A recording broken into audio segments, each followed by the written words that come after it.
of Fine Art Connoisseur, Plein Air Magazine, and weekly newsletters Fine Art Today, Realism Today, Plein Air Today, and American Watercolor, and events, the Plein Air Convention and the Figurative Art Convention. We offer over 400 different art instruction tutorials and ultra high-quality video by the world's leading artists.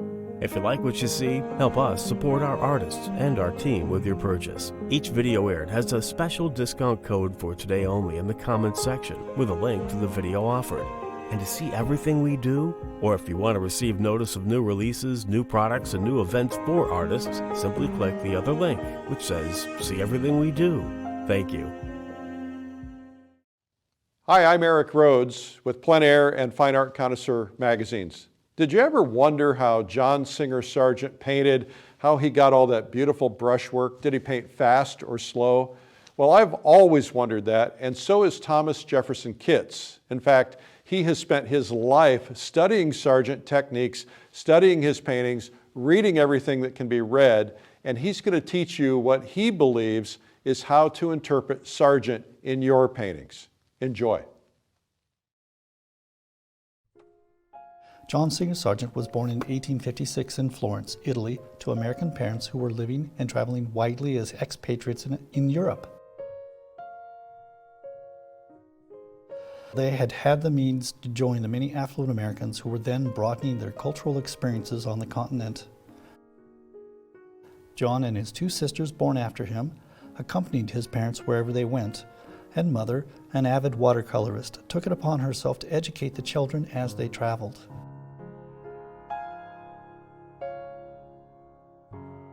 Originally, John was expected to follow his father's steps into the Navy, but by the time he was an adolescent, his precocious talent for drawing and painting led them to enroll him into a Parisian atelier instead, where he would benefit from a more formal training in art.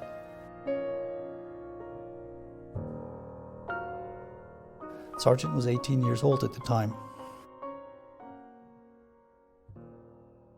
They chose the atelier of Carlos Duran, run by a Spanish painter who had achieved considerable standing and success in Parisian high society, even though his teaching methods and philosophy were radically different from most of the other French schools in the city.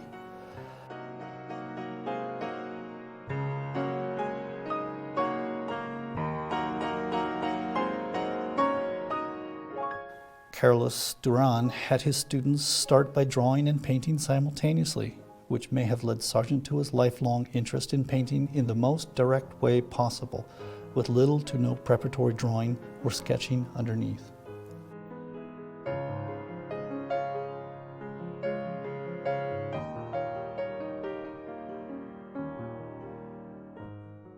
After leaving his teacher's studio, Sargent continued with his travels, visiting European museums and studying masterworks from previous centuries, notably by such painters as Diego Velázquez, Franz Hall, Peter Paul Rubens, and El Greco, all who became lifelong influences on his work.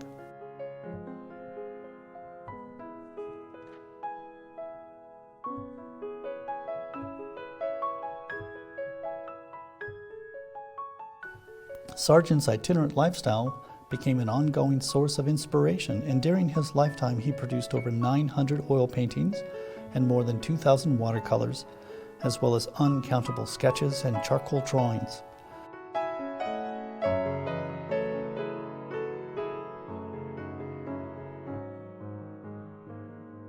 His body of work includes subjects from all over the world, from Venice to the Alps, to Corfu, the Middle East, Montana, Maine, and Florida.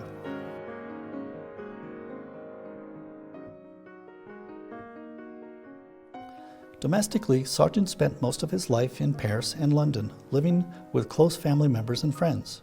He excelled at the grand portraiture of the Edwardian age, with later trips to Boston to complete and install large mural commissions, while also painting celebrated members of the New York and Boston Society.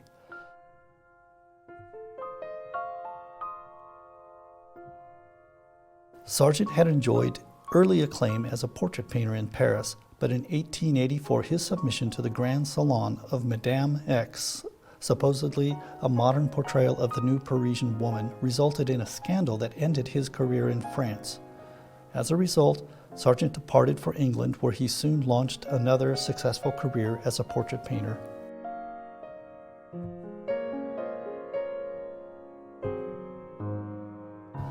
From early on, Sargent demonstrated a remarkable ability to draw with a brush, which inspired admiration as well as later accusations of superficiality. His grand portraiture was consistent with the demands and expectations of the landed gentry, while his more intimate studies of family and friends and informal landscapes incorporated many of the fundamental concerns of French Impressionism. It also anticipated certain aspects of mid-century modernism. Later in life, Sargent stopped accepting portrait commissions entirely and devoted his time to producing public murals in Boston and painting en plein air during his seasonal travels, both in oils and in watercolor. Following his death in 1925, critics and art historians devalued his remarkable achievements until late in the 20th century, when he and his accomplishments were finally restored.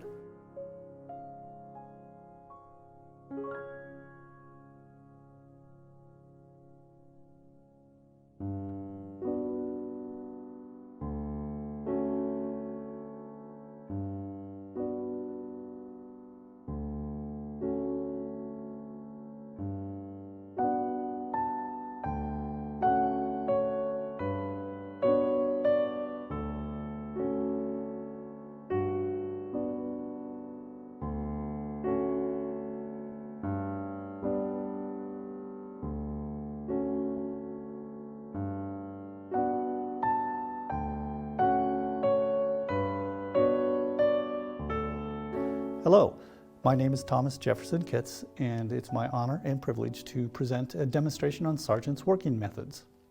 But before I begin, I would like to just share a story about how I met Sargent metaphorically.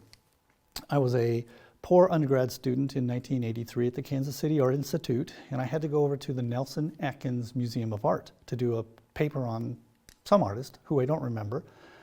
And on my way back, I stopped at the gift shop and I was looking at all the fabulous books that they had on artists, and I saw something I'd never seen before, and that was this book on Sargent, which was published about that time. And, well, it was the very first monograph that ever came out on him, ever. Rizzoli Press. I flipped it open and I was blown away by what I saw. In that moment, I understood what I wanted to do. I wanted to paint like this guy. I didn't have any idea how to do it, and truthfully, nobody else did either, but I spent the next 30 years of my life chasing after Sargent. This book changed my life. Having said that, let's move on and talk about some of the materials and tools that Sargent was using. But before we begin, I'd like to share a few art terms that I'm going to use throughout this demo that will help explain what I'm doing, why I'm doing it, and, well, just make things a little more clear. The terms are shape and surface planes, value, meaning light and dark, color, meaning hue and chroma, lost and found edges, thick and thin, opaque and transparent. I will add more terms as I paint, but these will be the principal words I use to explain what I am doing during this demo. All of these terms have to do with the quality of the paint and the value relationships that he's establishing.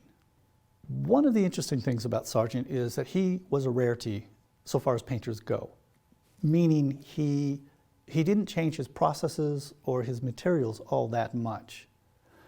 In terms of his palette of colors, as established by the Tate in England and Harvard Fogg Museum, he painted with lead white, ivory black, neutral gray, burnt sienna, raw sienna, burnt umber, raw umber, red lead, Verona brown, vermilion, rose madder in 2 different shades, lemon yellow, chrome orange, Indian yellow, artificial gamboge, tiers vert, transparent oxide green, emerald and viridian green, ultramarine blue, Prussian blue, cerulean blue, and indigo. So what I want to run through here is the overall palette that I'm going to use throughout the demo, but then I'm going to take it away and just show you what I'll use in the actual sort of initial wash in. The paints that I have here, again, they don't exactly match what Sargent was using because many of them we don't have available today or we shouldn't be using. And also some of the paint has been made in such a way to make it sort of act differently than, say, the paint he would have had access to, just the way it physically pushes around. But in general, this is as close as I can get, and I think it's easy for you to find. So let's go over the palette that I'm going to be using for this demo, which is similar but not exactly the same as Sargent's because, well, in some cases, some of the pigments are no longer available because of safety issues, toxicity and whatnot, and other reasons that they're just fugitive or they just fade over time. Let's start with, we're going to be using a lead flake white. We're going to be using ivory black. In Sargent's case, he used a neutral gray, which I will mix on the fly using the first two. And then we're going to use cad yellow lemon, cad yellow medium, cad orange. This is naphthol red, which is the substitute for genuine Chinese vermilion. This is a quinacridone red, which is the substitute for the two rose madder shades, which are very fugitive. So it's kind of a cool red. Then we have a cobalt violet, which I'm going to come back to. We have an ultramarine blue, Prussian blue, cerulean blue, and viridian. Before I go to the earth colors, let's talk about the violet. Sargent wasn't really known for painting with a violet. Many of the Impressionists that he knew in France used violet, but he tended to mix his using ultramarine blue and rose madder. Since I'm not going to use rose madder, I'm going to use a very weak kind of violet. If I were to mix my ultramarine blue with the quinacridone red, I would end up with a very strong, very, very powerful violet, and I don't want to have to fight that because I know that what Sargent was mixing wasn't that strong of a violet. By substituting this cobalt violet in, it gives me an immediate violet that can be pushed towards red or pushed towards blue, but it's weak. It mixes very nicely, and it would have mixed very much like rose madder and ultramarine blue would mix in his day, instead of using some contemporary violets, which are very strong. Moving over to the earth colors, Sargent used Indian yellow, he used ochre, he used raw sienna, he used burnt sienna, he used raw umber, and he used burnt umber, and he used something called terre verte, which is an earth-based, very weak green brown. And that pretty much covers the paint that he was using. So let's talk about what mediums Sargent was painting with. I always thought growing up that he painted with just turpentine, real turpentine, and oil. And that's what everyone thought as well, but some recent studies done on his paint films at the Tate in England shows that mastic, which is a varnish, shows up in a lot of his paintings, in fact almost all of them. So it also turns out that he was using what's called a bodied oil or a heat-bodied oil. So the medium I'm going to use is something I have avoided for most of my life because, well, I didn't know that's what he was using. But it's actually based on Meriget's medium. It's also known as McGilp. And if you talk to conservators about that, it's kind of it's an issue with some of them. They're concerned that if you paint with this particular medium, your paintings will, well, they'll darken or they'll crack or they'll just prematurely age. And that's why I stayed away from the medium. It's a beautiful medium, it's wonderful to paint with, but while I was again doing the research on Sargent, I kept asking myself, how could he be using this medium and why is his painting still holding up? So for the purpose of this demonstration, we're going to use something that's a modern counterpart. Modern in the sense that it's still the old ingredients. This is not a manufactured mastic medium. This is actually the real deal, but it's done with using modern tools, modern chemistry, better materials, with the hope that in the future it's not going to change. We'll see. All I know is that when I was doing my testing and working out how the paint moved around, I suddenly realized, wow, this is how you get some of these painterly effects that Sargent was producing. So I mentioned Meriget's medium and or McGilp with some reservation, and you will see me use it here. Another thing to be aware of is that it does have lead boiled into the oil. You make this by boiling a lead salt into the linseed oil, which turns it into something that's commonly referred to as black oil, just because it's darker, not because it turns black. And then that's mixed in equal parts, 50-50-ish, between mastic and turpentine and this black oil. And it turns into a gel. And that's what you're going to see me work with. And we'll talk about that in detail as I'm painting, because that gel imparts a very, very cool thixotropic quality to the paint, which again I'm going to talk about as you see me paint. That, well, the people who use it, they love it. And I can see why. The other things that we're going to use a little bit of oil, and in this case, a little bit of odorless mineral spirits. Now, Sargent would not have odorless mineral spirits. Mineral spirits, which is a less refined form of odorless mineral spirits, was invented in 1928. And well, it was invented for the dry cleaning industry. But obviously it became quickly adopted by painters because it was an inexpensive, easy to get kind of thinner or solvent to use in your paints. Sargent would not have used this. He would have been using rectified turpentine, real turpentine. And the stuff he would have used would have been, as I said, rectified. It would have come from a particular tree and from the root ball of that tree, so that it had a certain property to its thing that we don't get in odorless mineral spirits. One of them is that the turpentine would flash off and evaporate very rapidly within minutes, whereas odorless mineral spirits can actually take 20, 30, 40, 50 minutes for it to finally evaporate out of your paint on your canvas. There's no way around that, by the way. But for this demonstration, because almost all of us are really working with OMS now, odorless mineral spirits, I'm going to use it here, but not much. Most of my moving around of the paint is going to come from the medium, or it's going to come from the addition of this oil. And this is just cold pressed linseed oil, which would have been very in keeping with the oil that Sargent was using at his time.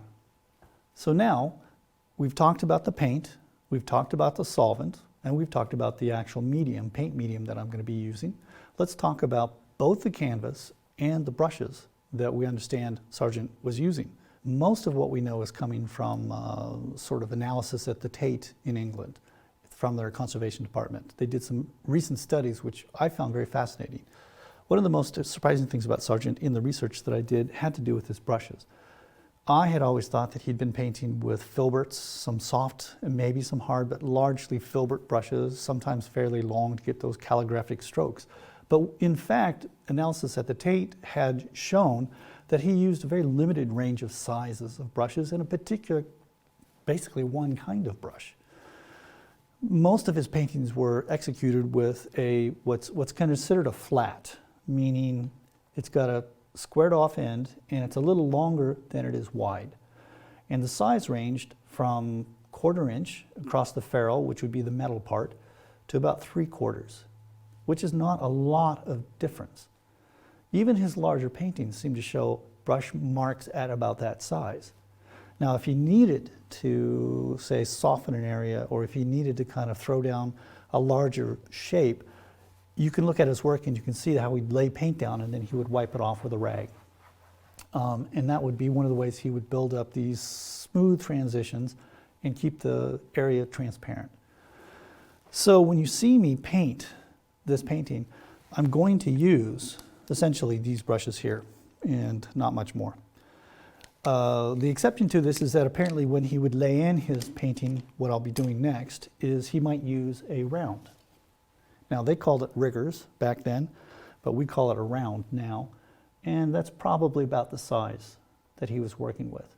And that's just for the purposes of getting some sort of lay-in quickly. But after I do that, this will go away. And it may never come out again. There's a few other brushes that I might use for sort of small touches. But I won't be painting with them. I'll be laying down little highlights or little dots and things. So from brushes, we move to the canvas, the support, the painting support that Sargent preferred. And again, I found this very interesting because I thought he kind of just used whatever he could get whenever he was traveling, or whether he was in Paris or when he was in London or when he was in Boston.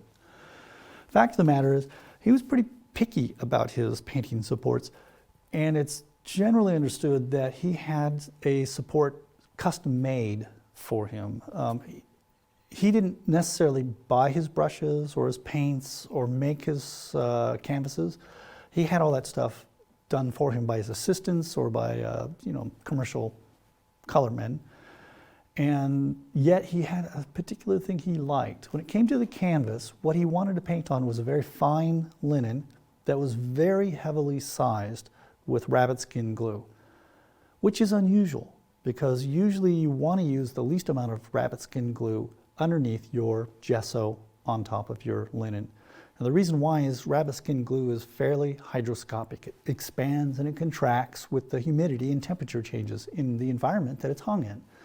But for some reason, he really liked having like thick rabbit skin gesso in between his canvas or his linen and the actual gesso that he would be painting on.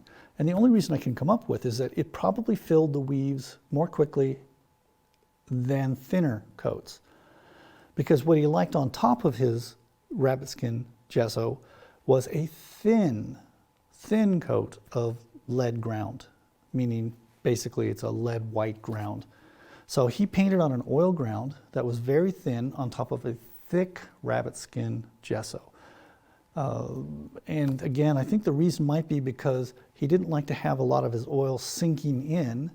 So the rabbit skin gesso protected the linen underneath, but he wanted to have just a little bit of the lead ground on top of the rabbit skin gesso. And what I've done here is, again, this is a contemporary version. I didn't make this. This is a commercial canvas. It can be readily found, but it is an oil ground. It's very thin, and it's also a fine weave. What it doesn't have is that thick rabbit skin glue. So after my experimentations over the past couple months, I think this was a pretty good compromise to get the effects that we're going to look for in this demo. I have done something else to this canvas. Time and time again, when I was looking at Sargent's original work, you could see certain transparent passages or even unpainted areas of a canvas, and it kept coming back as sort of an off-white. And then I also read that he liked to paint on an off-white. So this canvas has been prepared with a wash of lead flake white and a little bit of ivory black to kind of give it a slight off gray. And I think you can just see from the demo that it's not white. If I were to hold a white up to it, you'd see how much of a shift there is between white and this neutral gray ground. This is important because having it just a little off-white allows you to kind of pull the values and pull the colors together more quickly. And when it came to painting quickly, that's what Sargent was interested in the most direct, immediate way to get to his effect possible. Before we begin, I'd like to offer an apology to Sargent. An apology based on the fact that Sargent was a plein air painter. He painted outside under natural light. He painted from live models, and I'm doing neither. The irony is not lost on the fact that I'm in a darkroom studio painting a Sargent-esque kind of thing from a monitor. You know, that's not lost on me because I prefer to work from life outdoors and from real people as well. But given the constraints of having to photograph this in a way that makes sense and also just at a high level of production, we took it indoors. So just so you know, I know that you know I'm inside.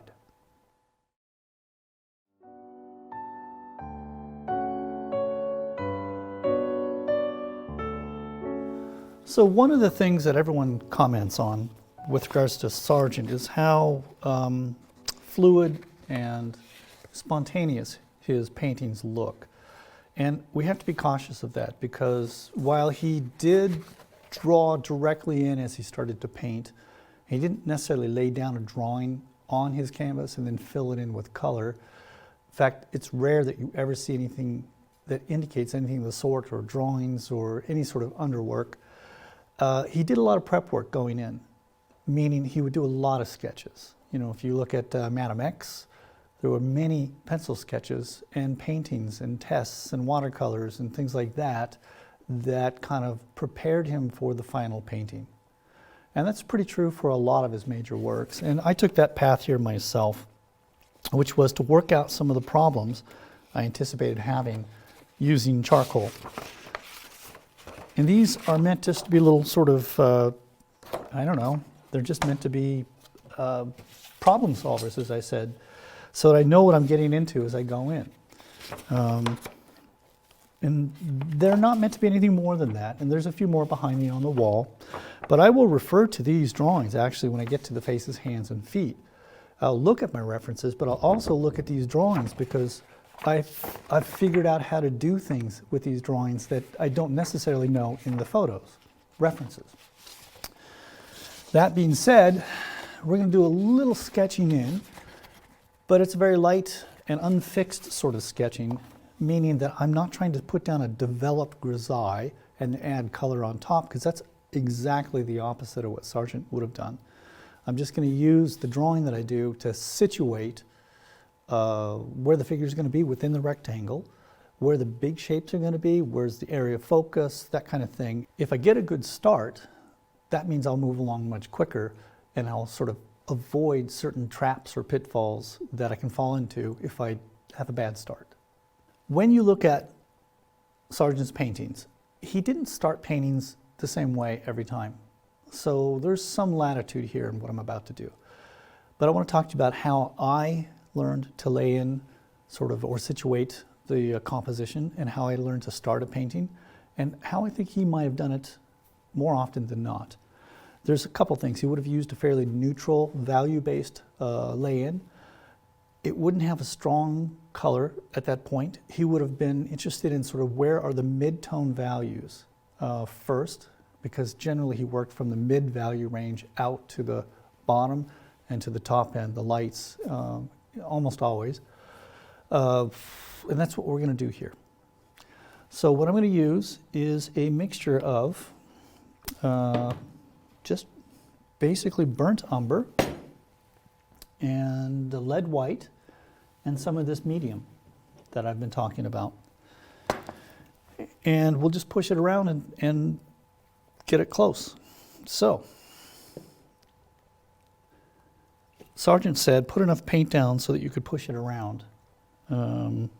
Interesting things happen when you actually put thick paint down. Having said that, that's not what I want to be doing right here, right now. I want to keep things thin. I don't even want to necessarily go to my full darkest darks or my lightest lights. I want to kind of hold back on committing to that kind of value development, because as I paint this demonstration, I'm going to continuously be correcting and modifying the drawing. There will be no point where I'm done drawing as I paint this. All right, now this is the gel medium.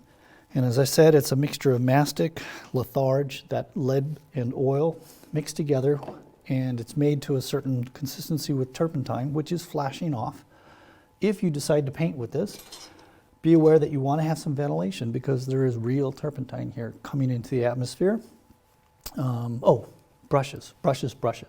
Let's just start with something sort of middle size. That's the size we're going to use for our lay-in. So for the duration of this demo, I will be working from a monitor, which you'll see in some of the shots. So you can see, how big it is. You can see how it relates to my setup with my easel. Ideally, I would have an even bigger monitor than this, because if I can get things to a 1-to-1 reference size, then that's great. That's really easy. But this is really good. And you may note that this is a vertical painting, and we've turned the monitor vertical for that reason, so that I can get the image up as big as possible. Which is also nice, is that I can actually, since it is a photo, we can take it up in size. Oop. And so when I need to, I can zoom in or scroll around. But most of the time, I'm going to have it set to as big as it can for the whole image inside of my crop. And the reason is that I want to be able to see how big the figure should be in relationship to the canvas. The other thing you may or may not be able to see is that I've got some crosshairs that divide the canvas up and give me a little simple grid. It's basically cut in half vertically and then cut in quarters horizontally, and that's just to give me some reference points to be able to quickly lay in proportions on the figures.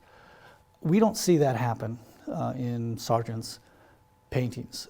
He doesn't grid things out and transfer drawings in this sort of old classical way. He just dives right in with full confidence in verb. I just need to do this because we're only going to do in a couple days what he might actually try to do in, I don't know, 4 or 5 weeks.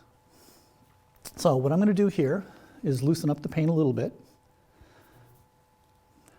And I'm going to lay it in, not so much grid lines, but just tick marks, which tell me where the halfway points and the quarter points are. And then I'll use that as my reference.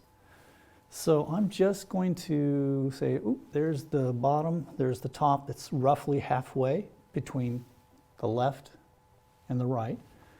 And then I'm going to go here. That's about 50% or halfway. Maybe it's a little low, but it's close enough here. So now I've quartered the canvas. And since I'm actually using a vertical quartering system, I'll just tick mark this like that. And again, this is not what you see in Sargent's work. This is just for me to expedite and move quickly.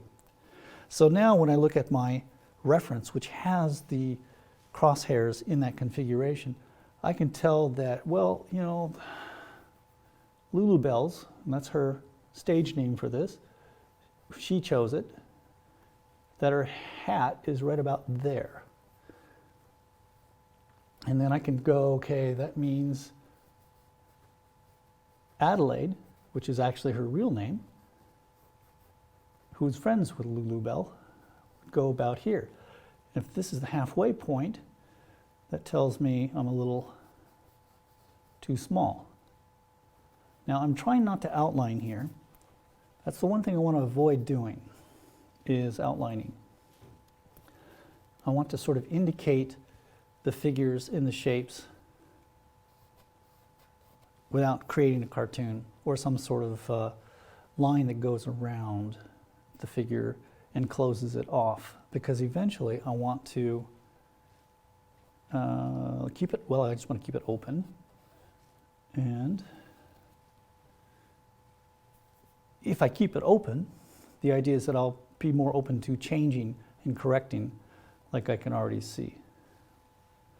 You'll also see me hold my brush differently during the painting. So now I can see already where I'm placing the head on Adelaide is a bit of an issue. And that's because I'm looking at the space between this here and where her hat is. Her head is, and hat is a little lower. So Lulabelle is here. She turns in her little pinafore. By the way, this is Edwardian clothing that is actually antiques from the period. This would have been the kind of clothing that Sargent, would have been using and painting, and people would have worn all the time. And this is meant to be more of less of a, like, it's not meant to be a formal portrait, it's just meant to be sort of an informal moment between, you know, a niece and an aunt, or two cousins, something caught quickly. Not something that's, so the clothing that I selected for this reflects that.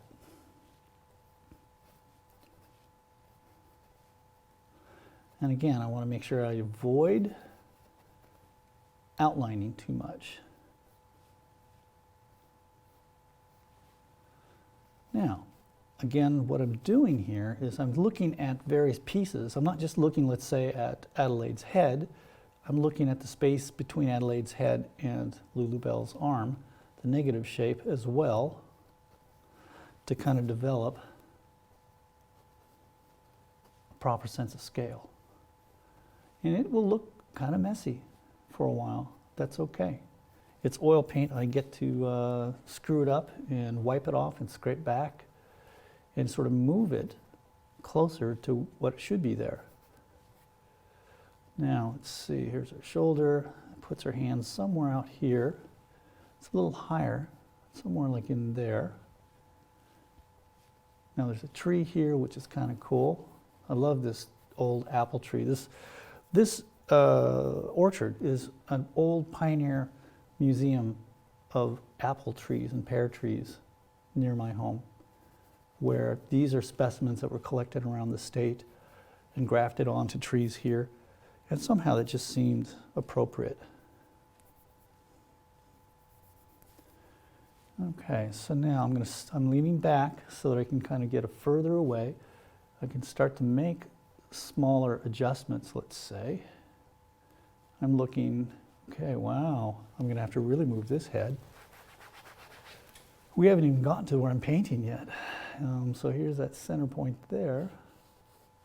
So that puts her face right more in there.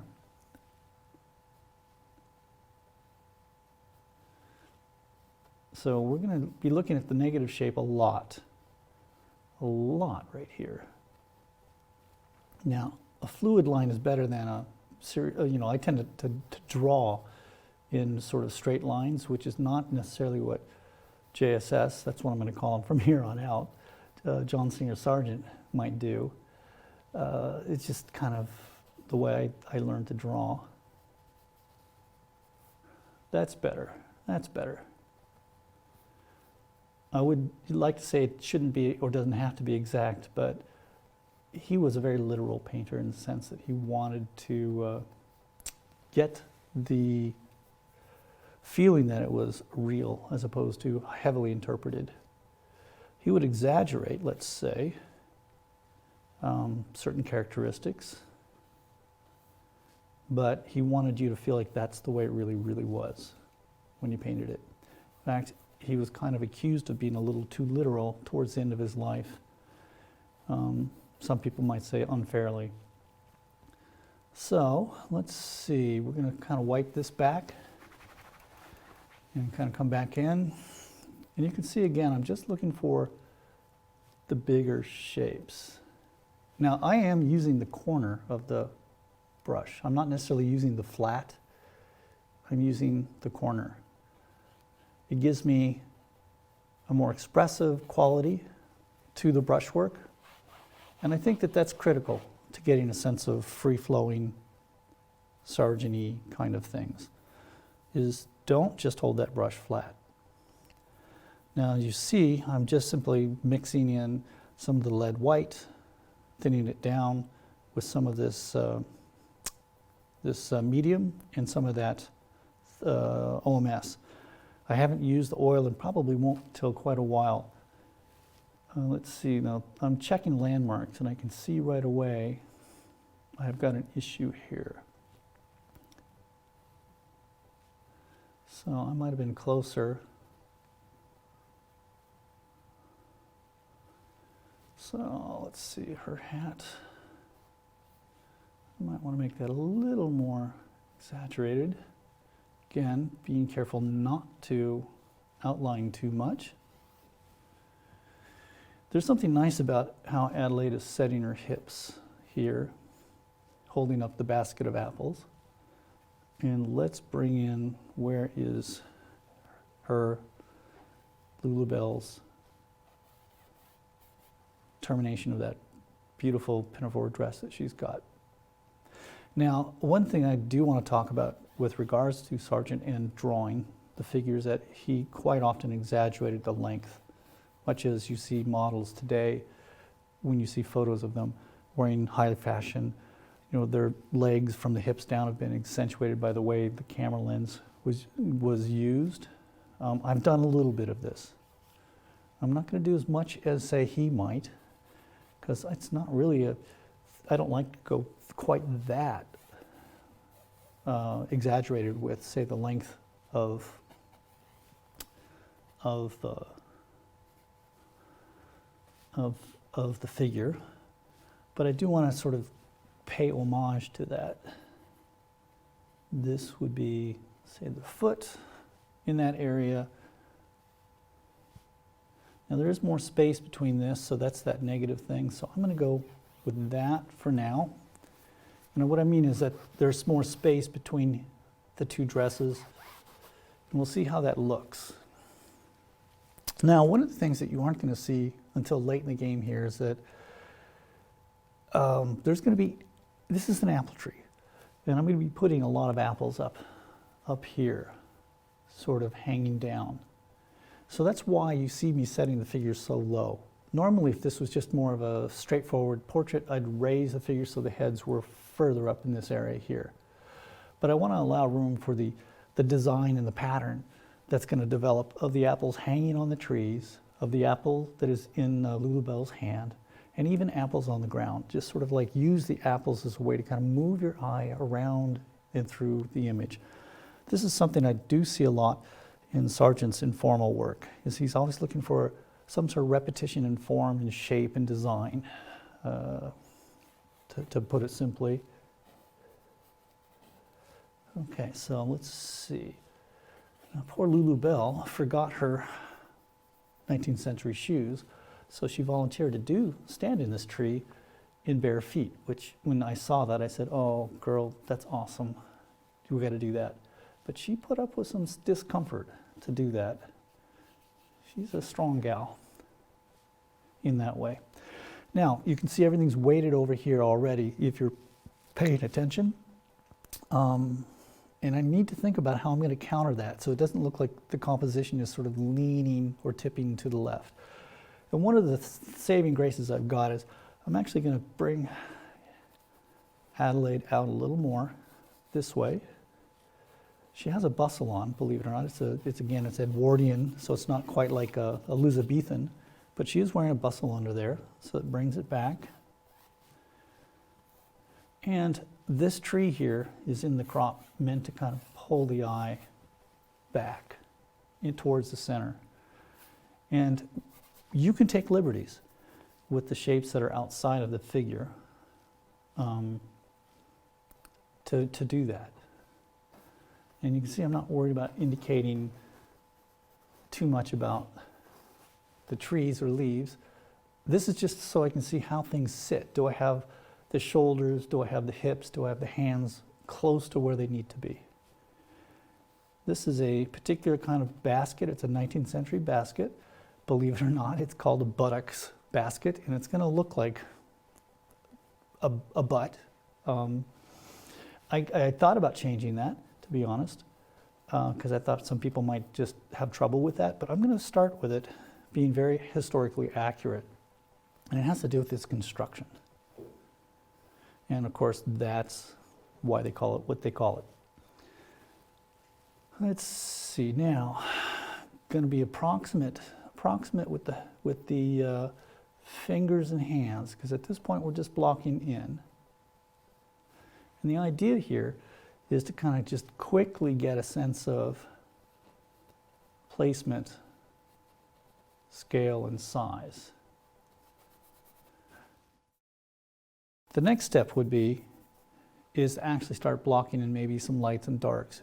And I'm going to go back and forth between blocking in shapes, which would be the shadow pattern, and erasing by wiping out as needed.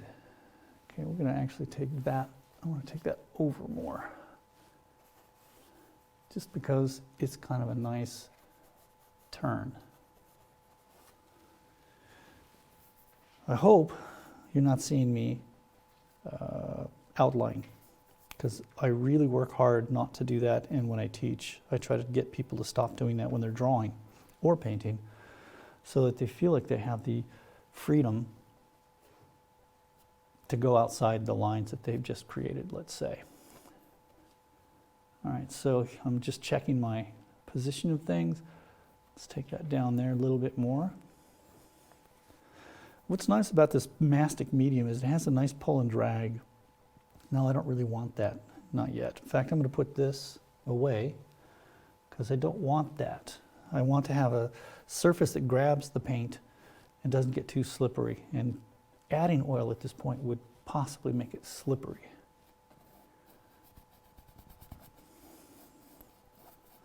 Now, none of these shapes are the value that we'll have at the end. You know, the shadow that's cast by the basket here is much darker in the end. But if I keep my darks lighter, then I'm more likely to make changes to the shapes as I need. I learned this when I was drawing in school.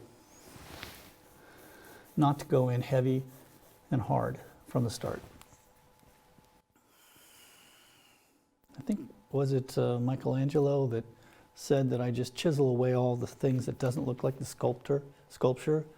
That's in one respect what I'm doing here.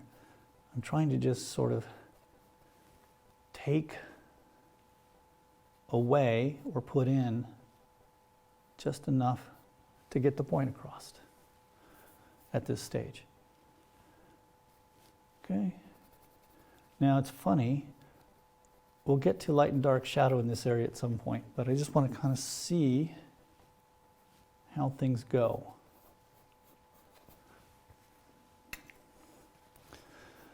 Now there'll be areas in here where you don't see a definite contour or a definite edge, and that's good. You can take that and exploit them. Like right in here in Lulu Bell's pinafore, you don't really see when it starts and stops in the shadows. And when the hat starts and stops entirely clear. Now she's looking down, so that means her hat, the radius, is going to be in perspective downward. And Adelaide is looking sort of up and across, which means you see underneath her hat. And that's really an important element to this. The fact that those brims tell us so much about the direction of the heads. I'm going to bring this down lower.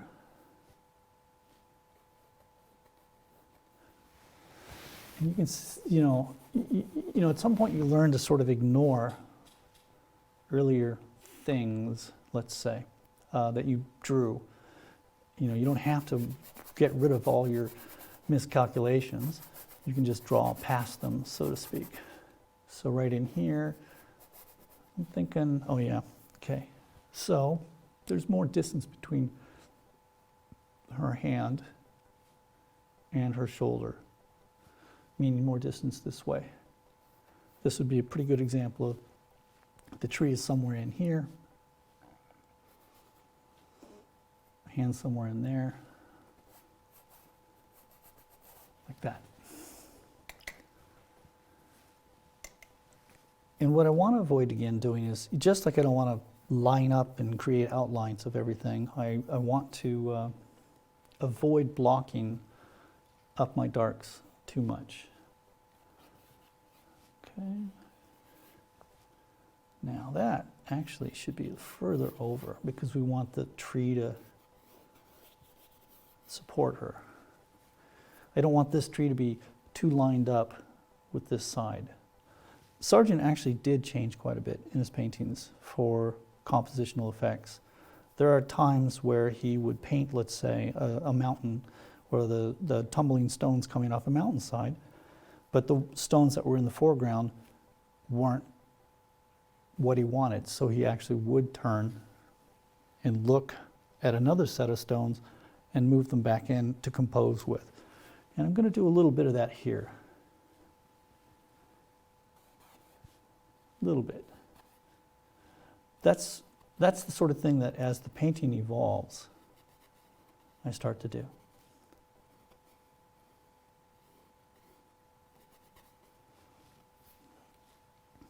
Okay, we're going to bring this over. Now what I'm doing here is I'm just kind of using a plumb line. This tells me where the vertical is. It tells me if the hip is in far enough against the shoulder, or is the neck or the spine, at the right angle, let's say. It is said that Sargent never drew without a plumb line, literally a line with a weight at the end.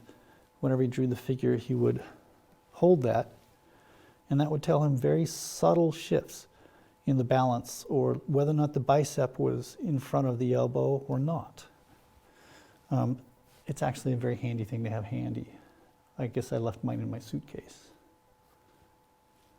So this relationship's still a little, I think that's what the problem is. I think we're going to end up pushing up. That's actually lower. I made that a little too low. So let's go with that being her hat, a little larger. That's not the actual side of the hat, that's just where it disappears into the overlap of the apple blossoms. That brings her shoulder down. And her shoulder actually is right here.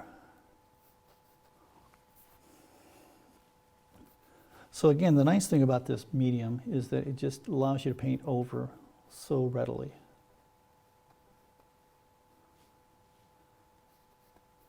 Now, Sargent was a shape-based painter, meaning he went after shapes. He didn't render, hatch very much. He's looking like for this. He's looking for that shape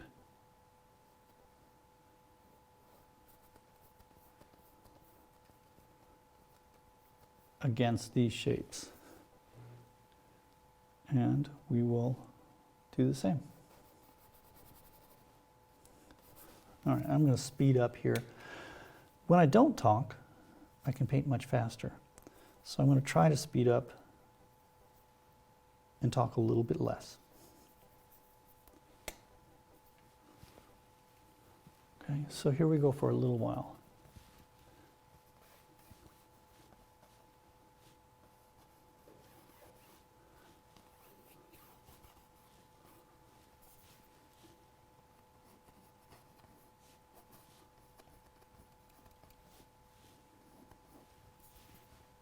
Okay.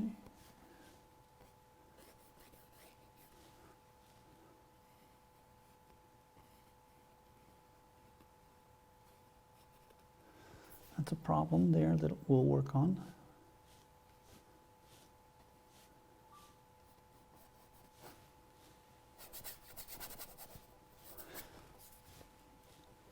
Oh, I'm going to take these off because I think I can see much more quickly.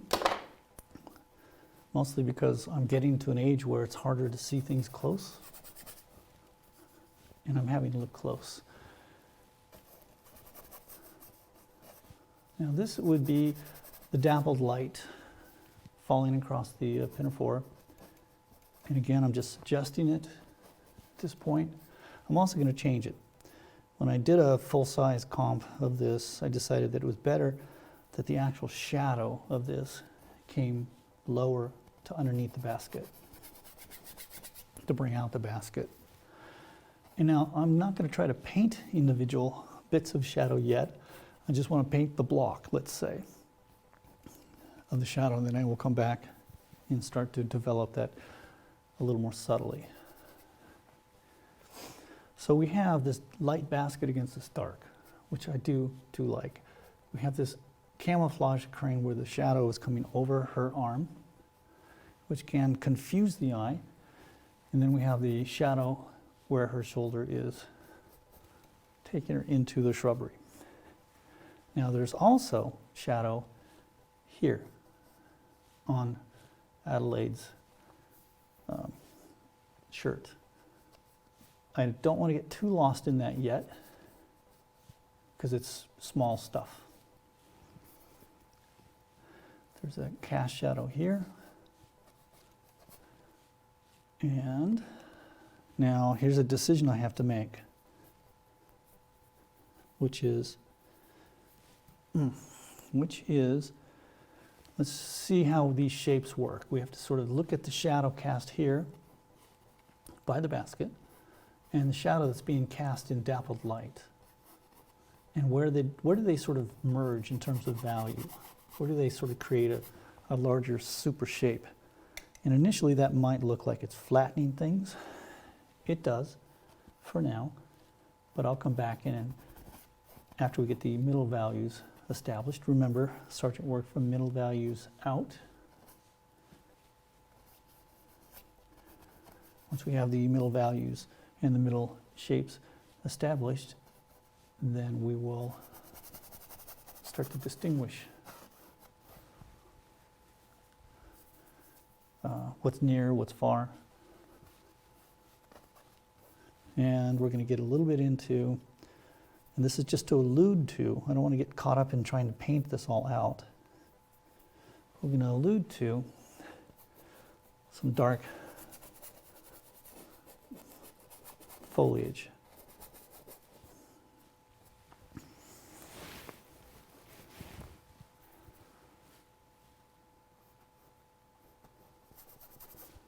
And what I'm looking for here is dark against light, light against dark.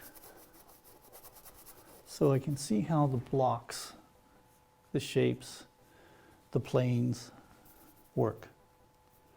How one dark might tell me about the light and how one light might tell me about a dark. Key here is to do really quickly, not get caught up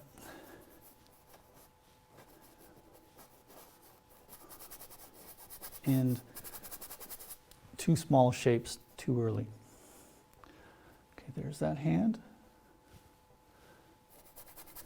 Let's see, did I put too much space there? I don't know, we'll find out.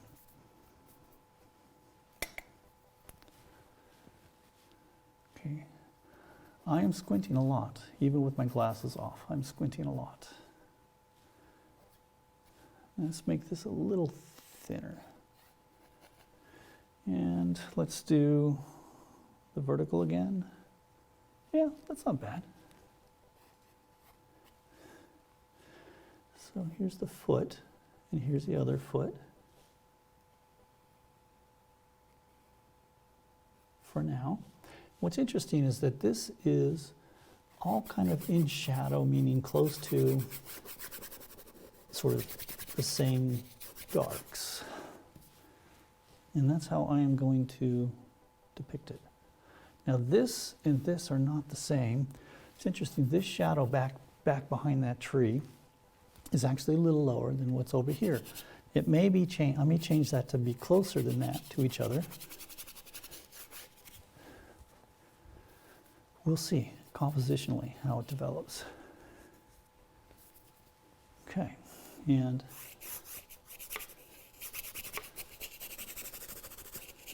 there's sort of a drop or a fade as we go down there. When this goes a little darker, as it goes into a sort of soft shadow, that'll bring out the more edges, the lighter contrast against the darker darks. That'll pull your eye upwards. All right, so now I'm going to lay down some very thin washes, and they're just meant to kind of start to separate larger masses. Meaning, I want the area of focus. What I want you to enjoy is this area of the painting here. The backlight behind the trees, that'll be a secondary element, but I really want this to be the story. And by putting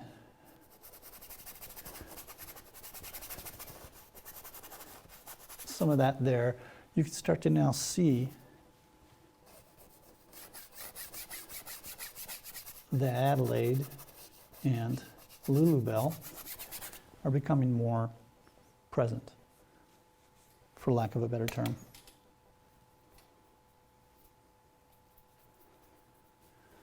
Okay, so now it's almost enough of a lay-in here, but I'm going to slow down a little bit again and take a look at proportions, because boy, now's a good time to fix any real glaring errors. That's more like that. And then what I'm trying to do is find the mass of the leaves and the trees against the figure. I don't want to sit there and invest much time in drawing them out. I just want to sort of get a sense of if this is lighter or darker. Some of you might want to put more. Some of you might want to put less time into this stage. It changes for me, as I imagine it probably did for Soroya, depending on the circumstances and the time I have to get something down. So do what you can do in the time you have.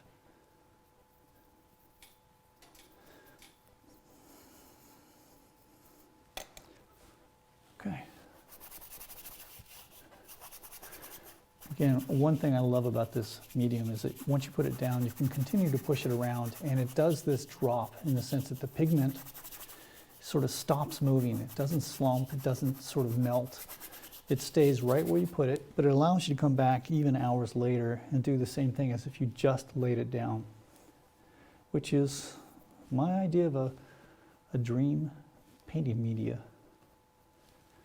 Now, her face, Lulabelle's face is in shadow, and I chose it for this reason because it's a tough thing to paint, but it's also one of the sort of charming aspects is that her face is in shadow, whereas Adelaide's face is in light. And there was something about that duality that I liked. Nothing sinister, of course, but it's just there was something about that yin and yang thing that seemed really cool.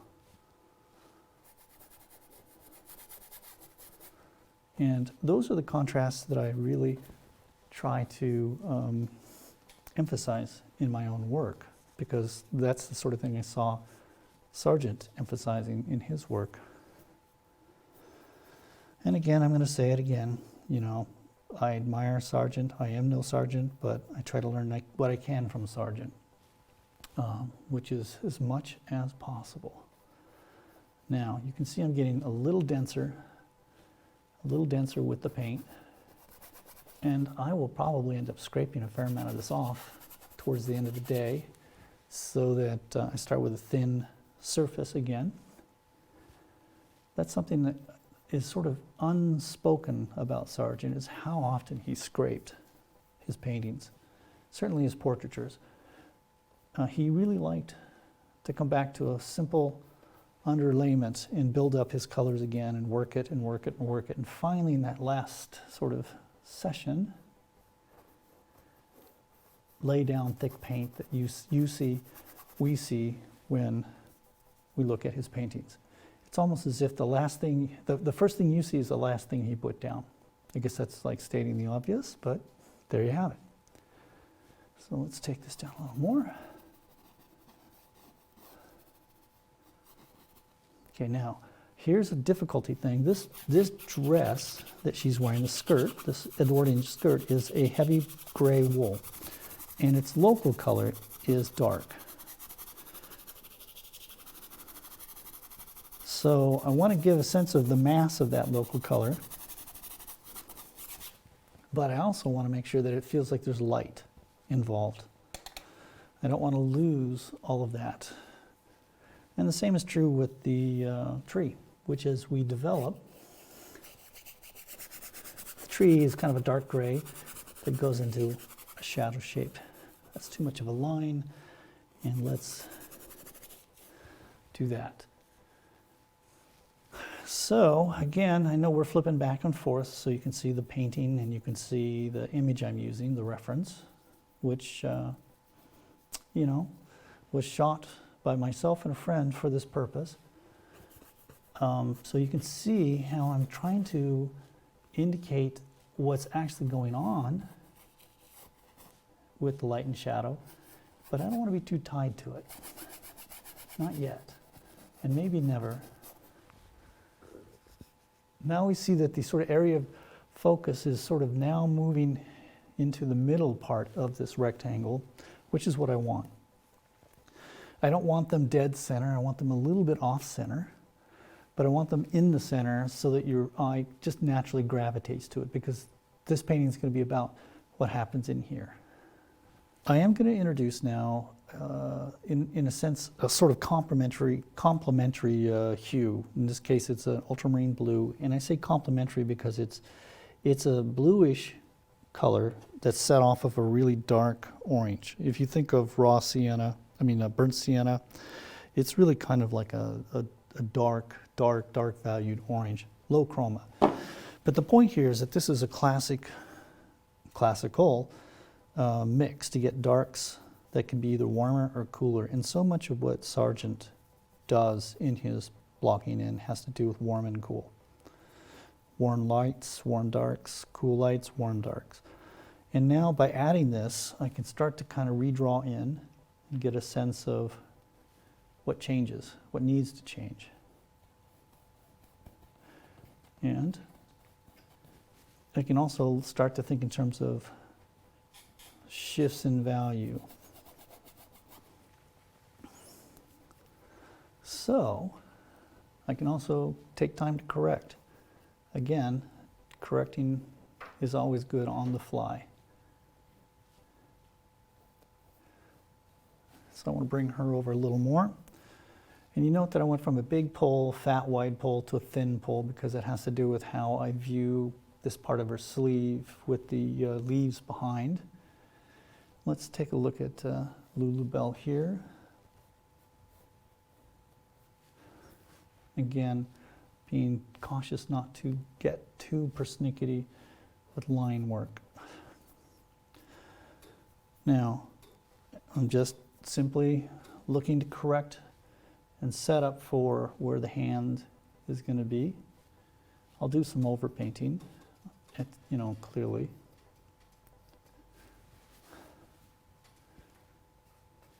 Actually, I'm going to put my glasses back on now. Okay, yeah, because I'm starting to look at small issues. Now this is just meant to tell me where the basket is.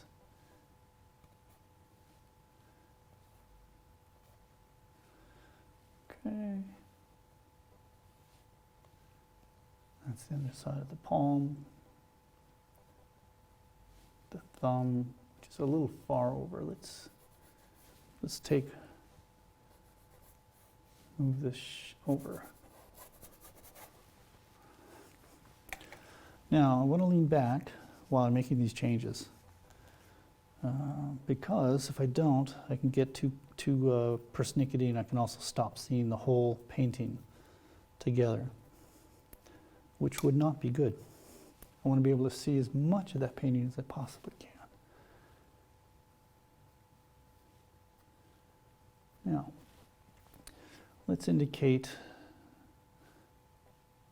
Lulubelle's ponytails, braids, because they tell us so much about the fall line. Just like the hats tell us about the position of the heads, the way her ponytails drape tells us a lot about how her spine is and the angle that she is at. Okay, let's see.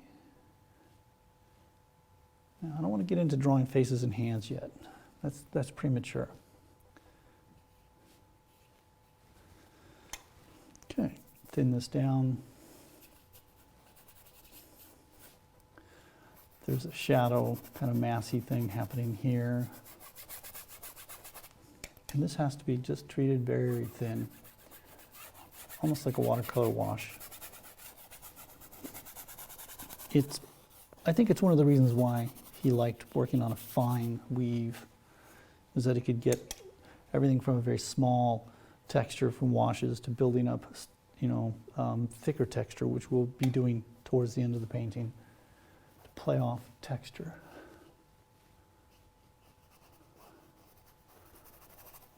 A shorter path to here is simply just go dark in value, take it to the middle values, and then we'll come back in and punch out the sky holes.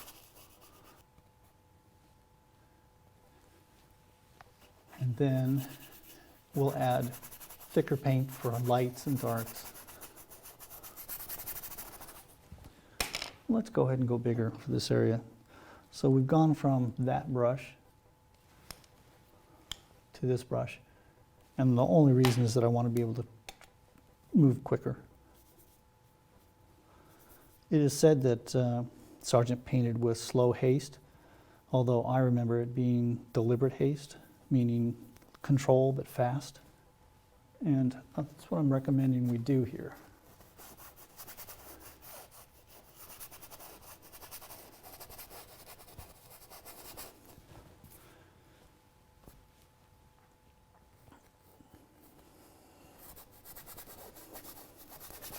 Okay.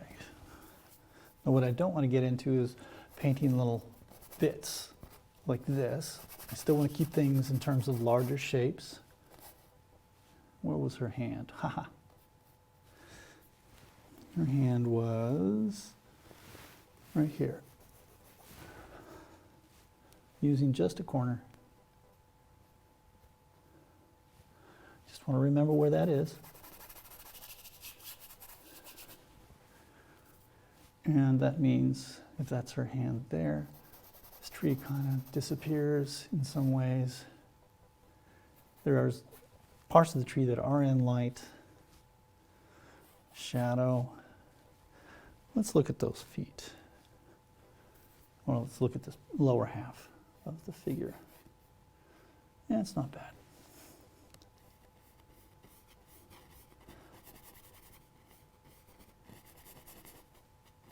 I know it looks like it went away,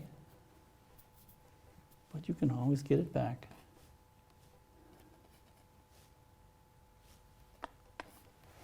Okay, so this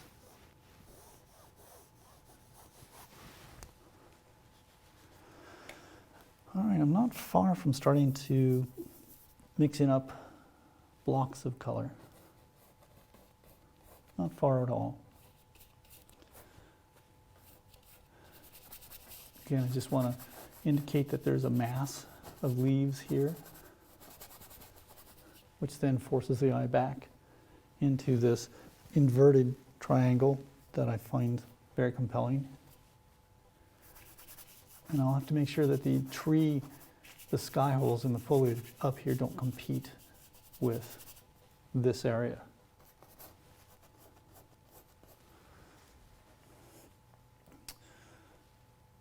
And let's see, I'm trying to decide, is there any corrections I want to make at this point?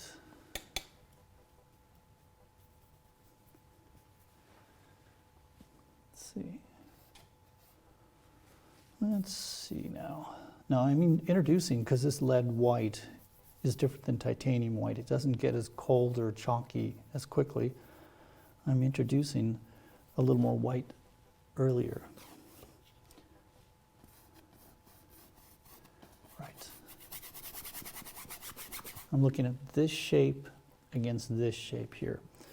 And you know, to be honest, this would be bigger, the skirt would be bigger, and which would require her to move, basically pick up the figures and move them over. I don't care enough to do that. So we're going to let that stay what it is for now. And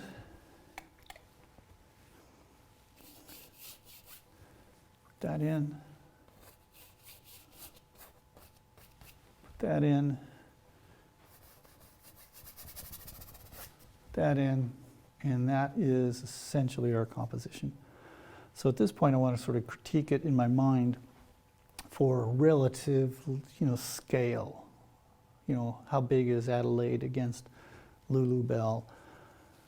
Do I have the elbows and hands close to where they should be? That sort of thing.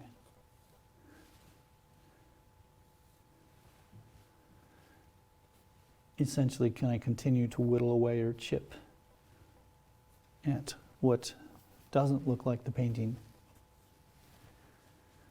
Let's see, that would be there.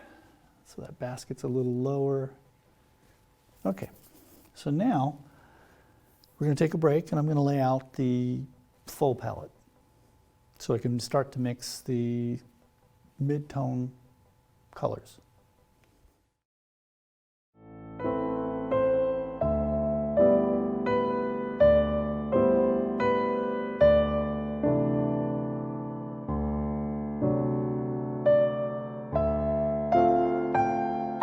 So the palette is now set up to reflect all the colors that we're going to use for the rest of the painting.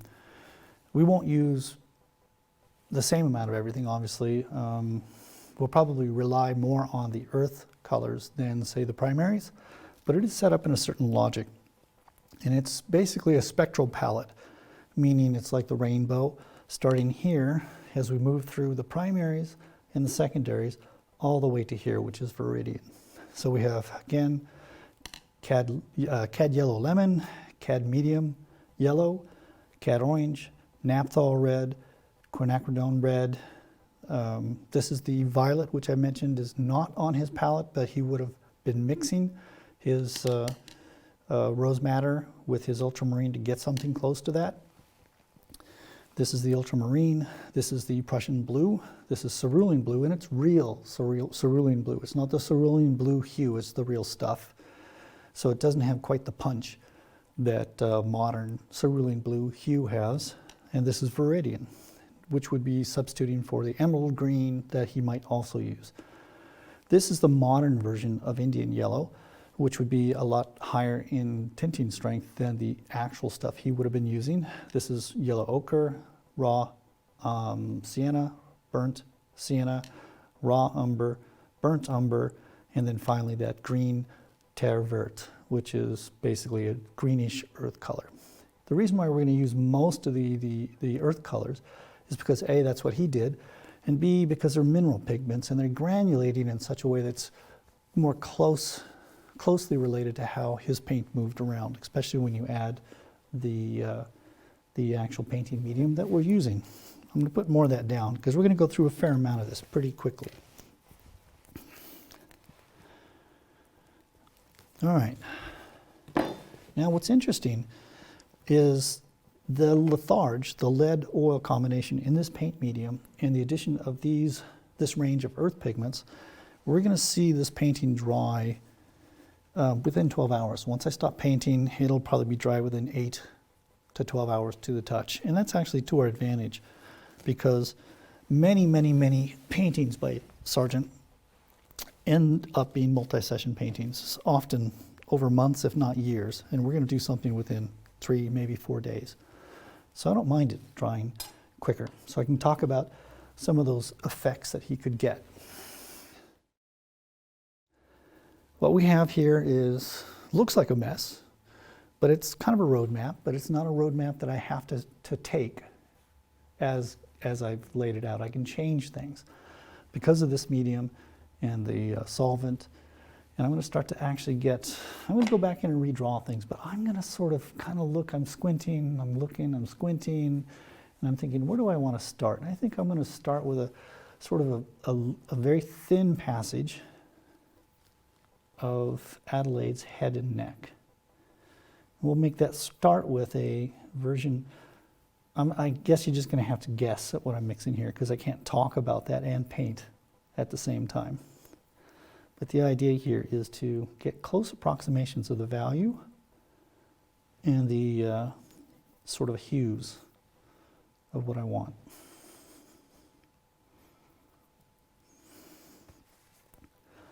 Now, that's probably a little darker than it should be. I'm going to add a little more white in there, and I'm going to just look for something that's close. It doesn't have to be spot on, it just has to be close at this point, because there's going to be many layers built up when it's all said and done.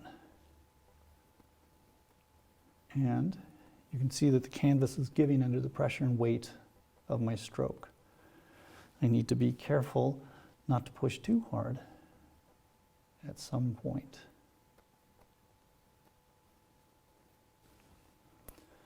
And I'm just thinking of the shape. I'm not even necessarily trying to stay within the lines. There are times like in the back of her neck, I want to come outside and correct where that neck is. And I'm letting that paint underneath become part of that correction. And I'm thinking, well, let's look at, by the way, nothing you see in this session here is going to be what you would see at the end of the painting. It's all going to be covered up. That's important to consider. This is the finding the generalized shape and form. So it's going to look kind of flat for a while. This is direct painting, which is what he was known for, but it's in layers, if that's not oxymoronic. I want the direct solution, but I also want to make sure that my underpainting is sort of set up for the overpainting that happens at some point later.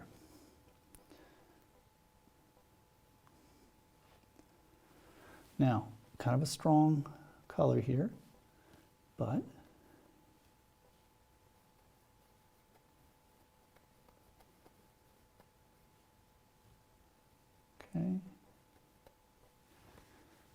Okay, let's see. Now let's look at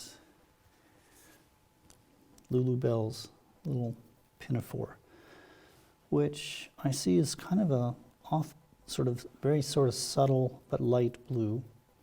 And we're going to kind of put green blues and bluish, reddish blues in it over time. But again, we just want to be close at this point. And we want to keep things fast and furious.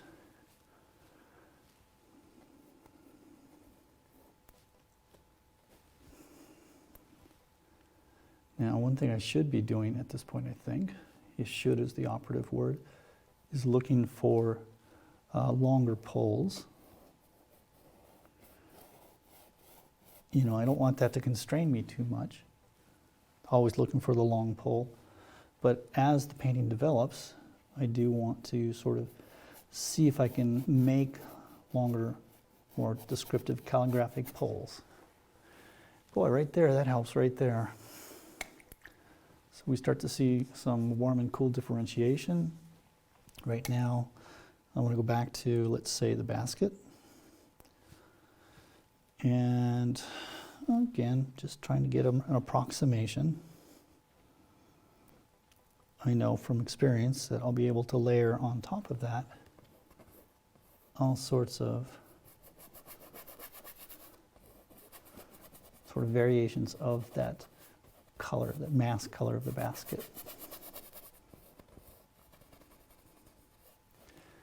And so now we're starting to see right away how Adelaide has a white shirt. It's kind of the lightest light in that part of the painting because we have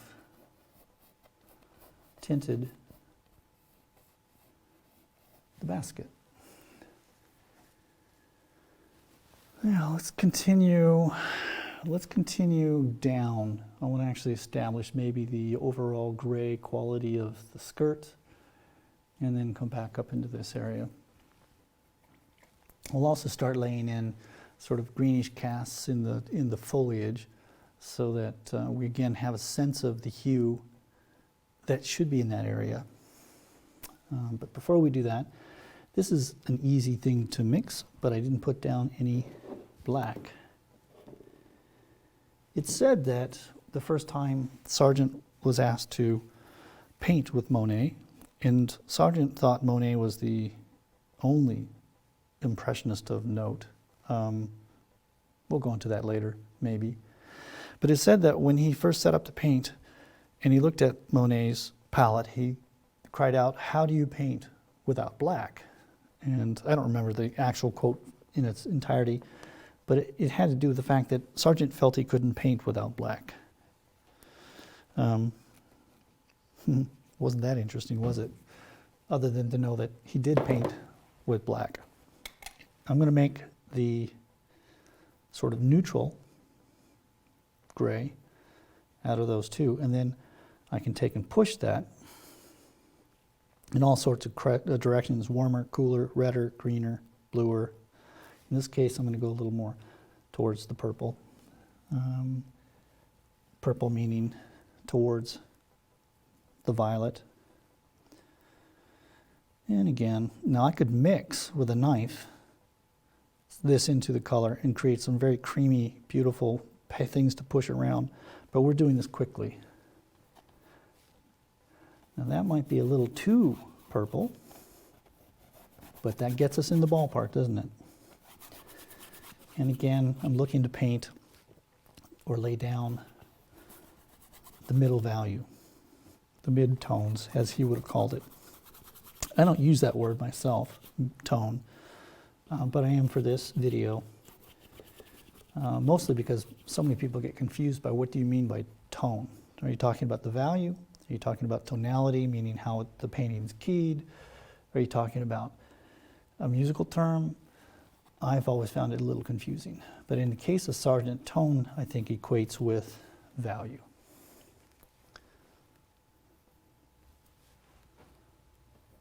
Okay, and again, just trying to keep things loose. I don't want to get too edgy, so to speak, at this point. You want to save where you put edges till later. I'm not even sure I want to get into a lot of modeling of the light. That's interesting. I was going to go elsewhere on this, but I feel that it's probably better to set the overall shadow mass that Lulabelle's pinafore is in. That means changing it, the temperature from this burnt umber to something cooler and a little grayer. And that's easy to do. When you use neutral tertiary colors, such as the umbers or the siennas, I guess that was a sienna. No, I take it back. It was an umber. You're able to sort of shift the temperature or the color of that around. So we're going to take a little of that, and actually I'm going to recycle some of that purple. I don't think I'm going to have to put some other colors into it. This is where you pick up paint and you borrow it from other piles to make a neutral, let's say. Now that's nowhere near where I want to be, but to get there just takes pushing it in that direction.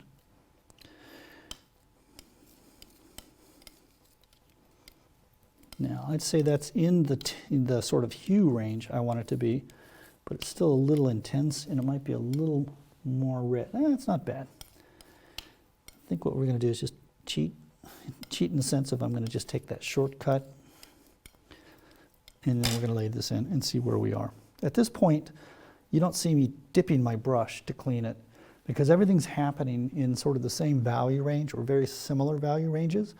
It's only when I start getting into, let's say, the whites of the shirt or the lights of the dress or the skin tones where I'm really going to start cleaning out my brush and worrying about the purity of the color I'm mixing. Scumbling, just to keep the paint loose. And remembering to keep a lighter touch at times. And then that starts to connect this shadow that's on her pinafore with the light that's on her pinafore. And perhaps I can even be a little more aggressive. Now that's a lot of paint. I'll end up knifing or wiping that down. And it's also gone a little purple. So, seeing that this is wet into wet, and that's one of the beauties of this medium, is you can do that. You can just push paint right into it, and it will sort of mix on the canvas. Sargent did a lot of that mixing on the canvas. He did a lot of pre-mixing, but he also understood how to make a third color from two colors pushed into each other.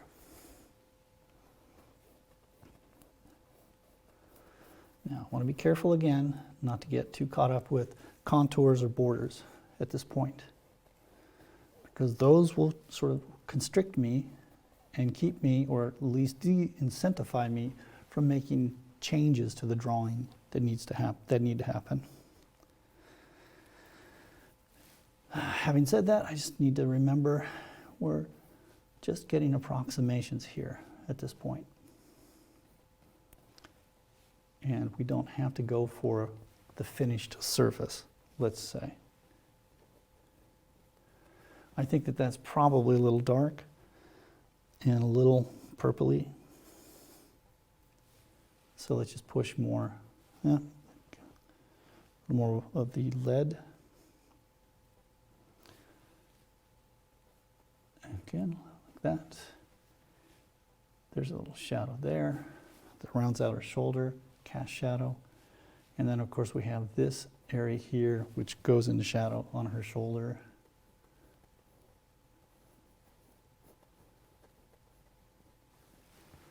Like that.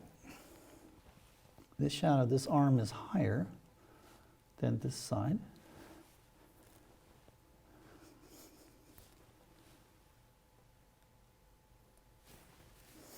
And that's enough for right now in that area.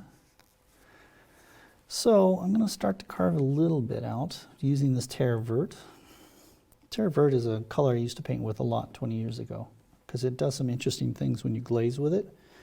I've never really used it much as a body color or a stroke, color. But let's see what it does. But what I like is that it does cause this beautiful striation that sort of captures a sense of motion. Okay. And again, the whole point here is just to kind of block in. I think I'm making a mental note that the anatomy of her forearm's a little funky. The distance from her elbow and the apple is not what it should be, but I also have to remember that it's foreshortened, and that as I start to develop form, you know, I will round out the foreshortening and make it a little more clear. All right, continuing on. A lot of people ask me, you know, what order should you do a painting in? I don't know. I mean, whatever works, honestly. I don't think there's a particular sequence I always undergo. I'm always pushing and pulling, scraping, working certain areas. And so I look for, let's say, I look for the things that seem to need the most attention.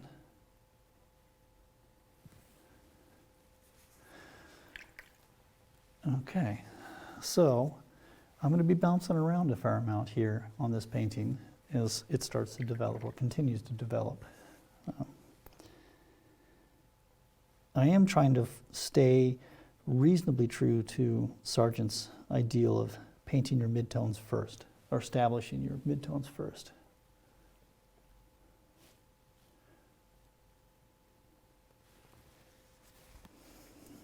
Now, what you see me doing here with the rag is I'm not just swirling this in the odorless mineral spirits and then going to paint. I'm actually trying to get any loose paint or any loose mineral spirits out of the brush. And that's why I use cotton rags.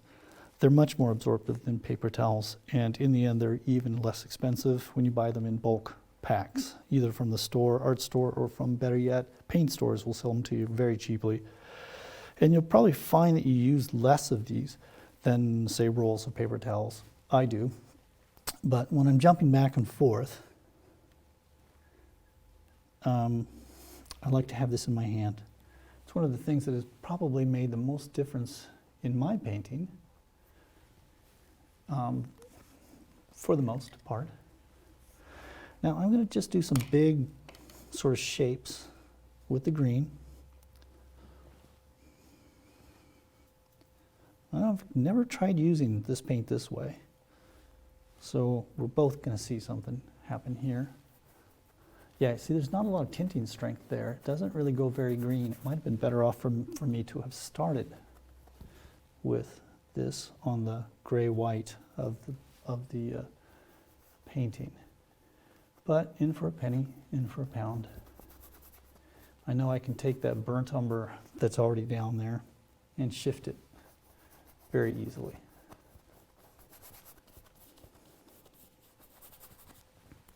So I'm going to be a little more aggressive. I'm going to take some of that, and I'm going to take some of this, which is a very aggressive, very strongly tinted color, and I'm actually going to go opaque on some of it. And that, you can see if you look at that mix, how yellow that went, and how much chroma went up on that. That's kind of what I was after. So I kind of turned a fairly transparent earth green into a yellow, more opaque green. And I'm not even necessarily going to paint out in the peripheries. I'm more interested in making the transition at this point from the figures into the foliage.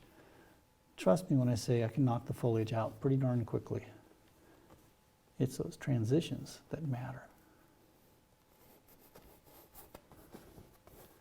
All right, and again, in the spirit of not getting too locked up in detail, well, you see, that's the thing I'm going to be looking for right there.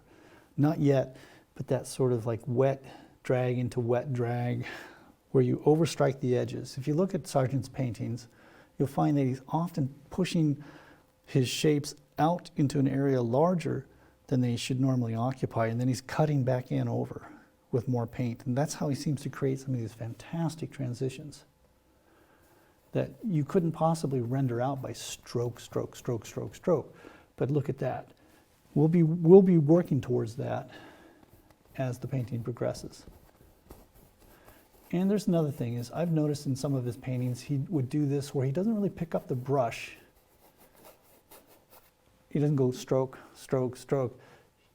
He's doing this, and there's always contact in the brush with the surface, which also, again, lends a whole different quality to the mark. And then as the painting develops, he might be giving you more of a longer pull. So right there, that's kind of where I wanted it to go. I wanted that to feel a little more greener, or more green. I'm not worried about lights and darks. I'm just worried about sort of overall middle value hues. So let's do some more of that elsewhere and then move on. Now I'm going to try this with the Viridian. This is a color I'm much more familiar with. Now Viridian has a blue cast. This has a yellow cast. I want to go towards the yellow, so I'm going to add a yellowish hue, but I'm not going to add those because they're so pure. I'm actually going to put in the ochre, which is going to substitute the white.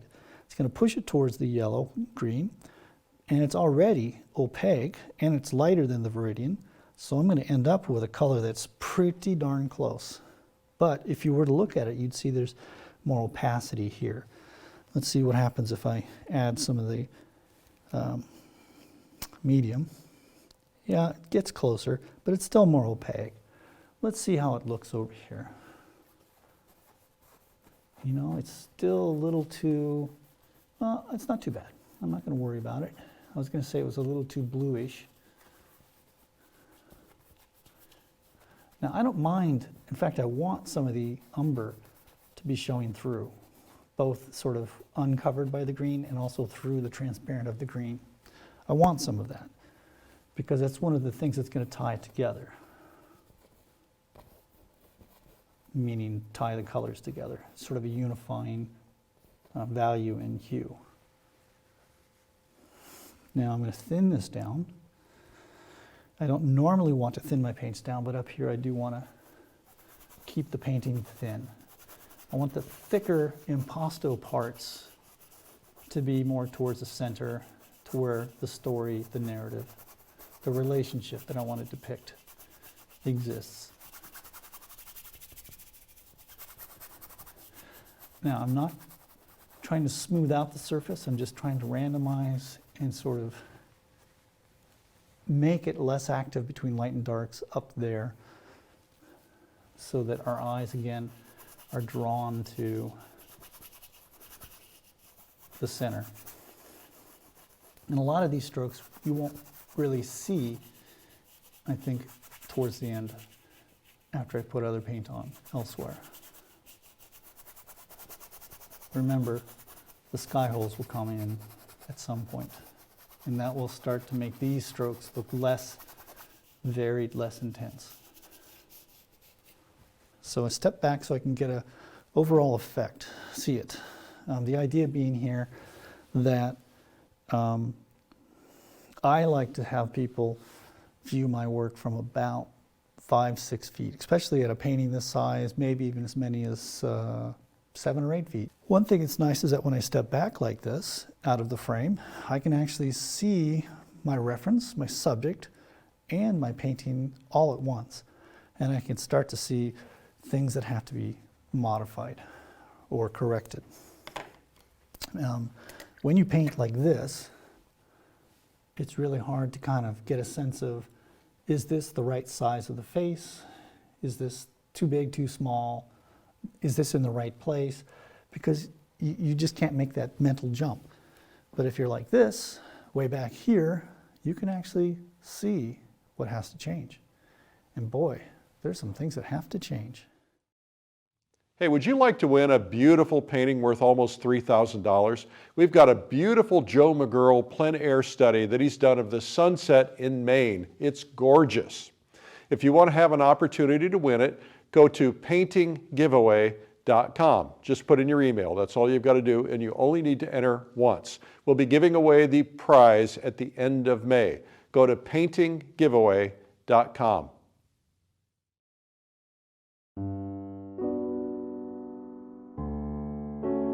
John Singer Sargent, a great master painter whose name is synonymous with stylish portraiture and elegant figures in various environments. His paintings have inspired and influenced artists for a century and a half. Artists everywhere have been on a quest for his secrets, methods, and materials ever since. This video is unique from other demonstrations, I think, in its length and the detail that I will go into. Thomas Jefferson Kitts is exactly the modern master to bring Sargent's brilliant insight to your work.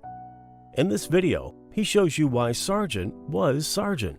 My plan is to show you the things that we do know that Sargent did, the materials he worked with, and also offer some fairly informed speculation on things that we don't know about, but we can see in the work that he produced. Thomas spent decades studying every aspect of methods, techniques, and materials Sargent used to create his masterpieces. Shape and surface planes, value, meaning light and dark, color, meaning hue and chroma, lost and found edges, thick and thin, opaque and transparent. All of these terms have to do with the quality of the paint and the value relationships that he's establishing. You'll find out what exciting paint colors Sargent used, how his canvases were prepared, and his preferences for brush types and sizes. He lived at a special time in art history when the Impressionists were clashing with the academics. He borrowed the spontaneity of the Impressionists, but never abandoned the disciplines of good drawing, although mostly with energetic, direct brush painting. And you have to be brave. You really have to be brave about this. You can't just sort of sneak up if you want the strokes to convey a sort of, convey a sense of activity and action. With this video, Sargent Techniques of a Master, you can clearly benefit from both the mastery of John Singer Sargent and the modern master Thomas Jefferson Kitts. Get ready to be enlightened. Available on DVD or digital, to view on your computer, tablet, or smartphone. Order your copy today.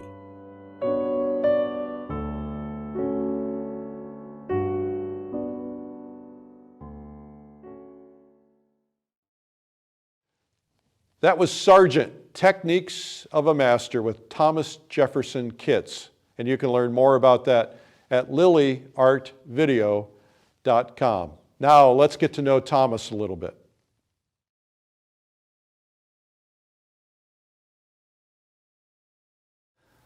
A lot of people ask me, when did I start to paint? And there's two answers. The first answer is I've always painted. There's no time in my life when I don't remember painting, drawing, or something. It just from the earliest days. But I think in terms of how I paint now, that comes from the undergraduate degree that I got at the Kansas City Art Institute. I was lucky enough to get into a studio. This is back in 1984. And I was lucky enough to get into the studio of a man who insisted that his students draw and paint from life, which was not very common at that time. And I think that really set me on my path 35 years later. I'm also asked, what do I like to paint?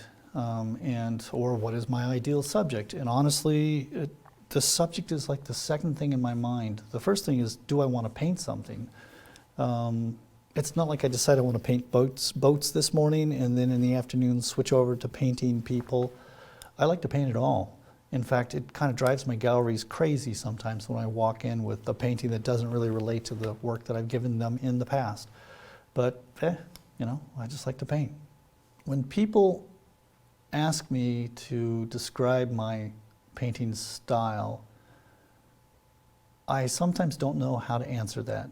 I'm a bit of an ADHD person when it comes to painting. I have a lot of art history and I have a lot of influences, and it's almost whatever I'm thinking about at that time. But if I had to put it in a sort of a simple soundbite, I'd say I like to combine aspects of realism and impressionism and find ways to blend them together, mostly because the heroes that I venerate, the art heroes, they do something similar.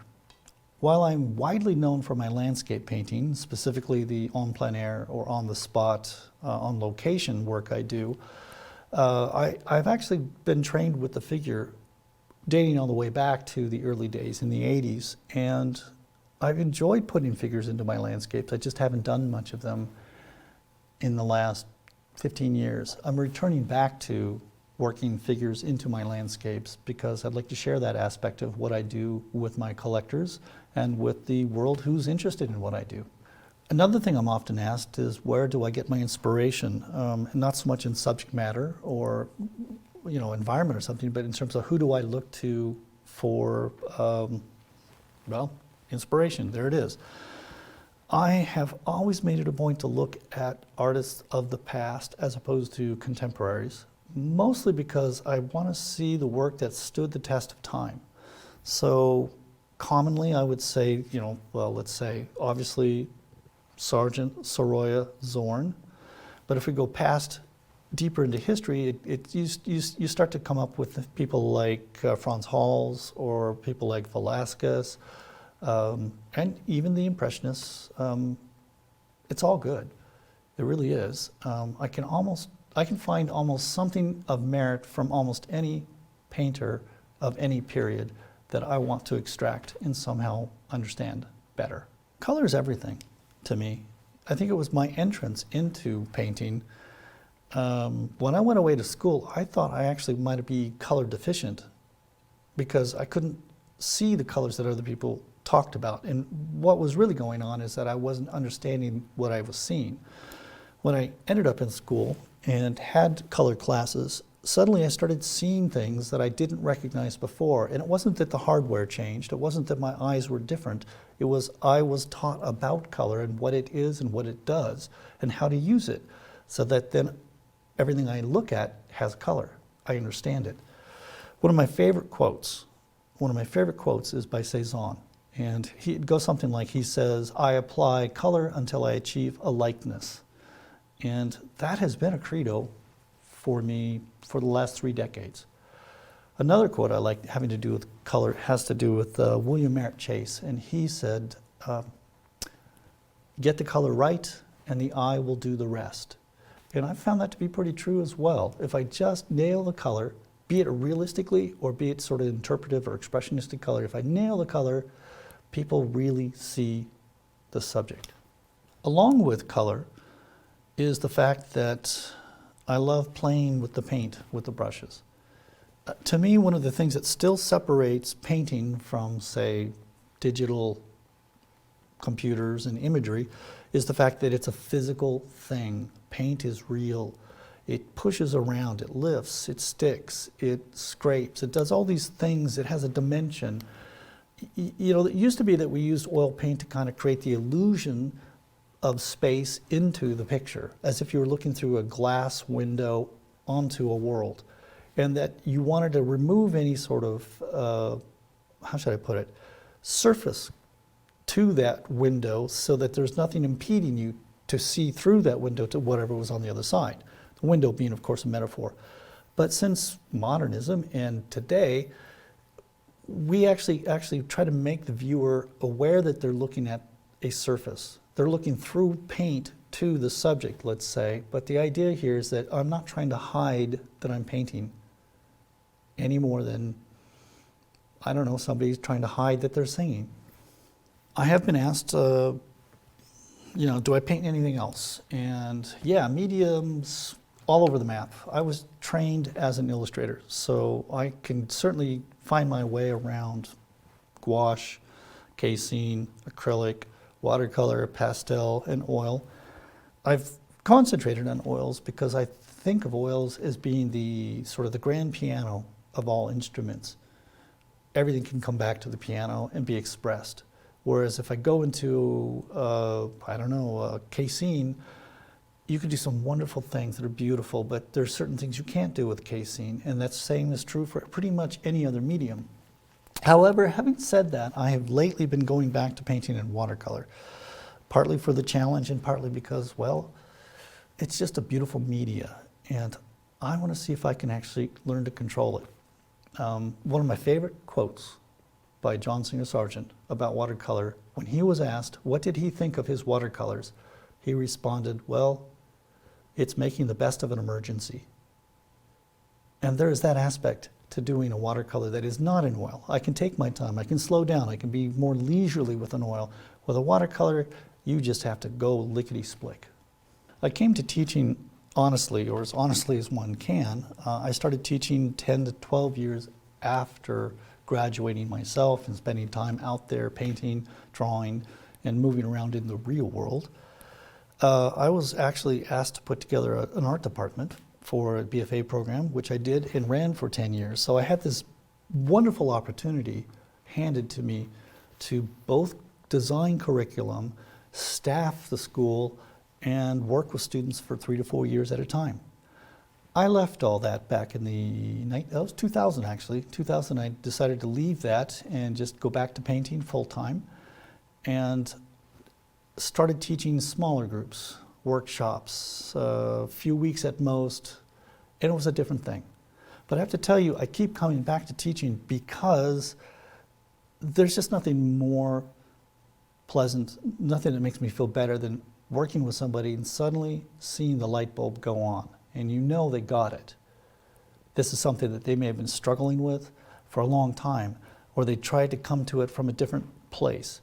But boom, it clicks, and they just get it, and everyone's happy. Everyone's happy. When I'm working with students, and I do work with students almost all the time, either on trips or workshops or locally, even online actually, whenever I'm working with students, I have this attitude of, I will work as hard as you do.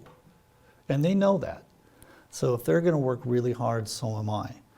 If I sense they're not really putting the time in, we're gonna talk about that and see if she or he wants to continue. Honestly, in terms of inspiring people that I'm working with, it comes down to picking out the really good stuff that we can build on and sharing that with them. Also putting just, challenges just outside of their reach so that they just have to stretch a little further, not to the point where it's intimidating, but to the point where they know they have to reach for it.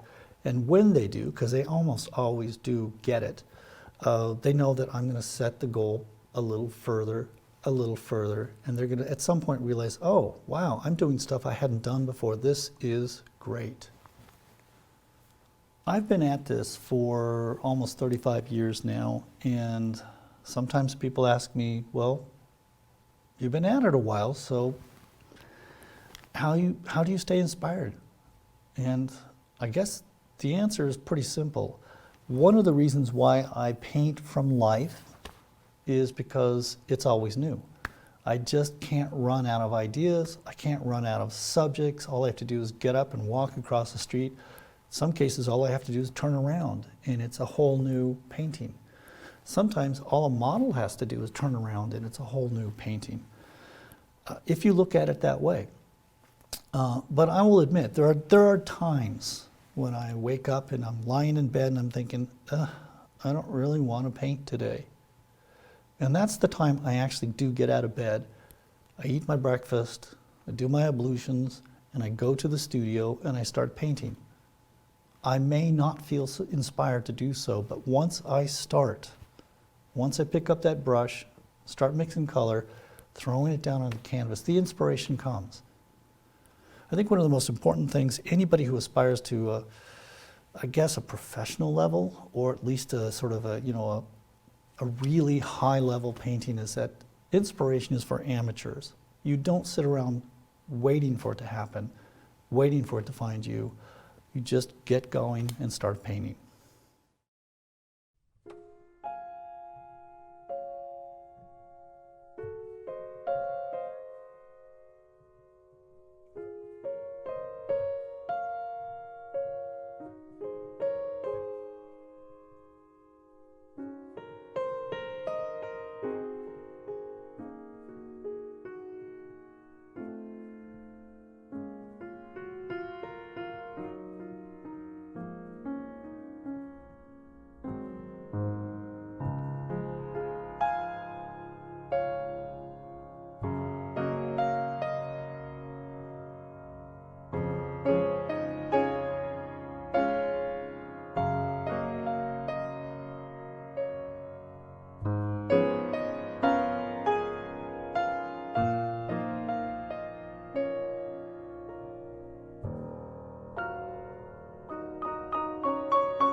That was Thomas Jefferson Kitts and Sargent, The Techniques of a Master.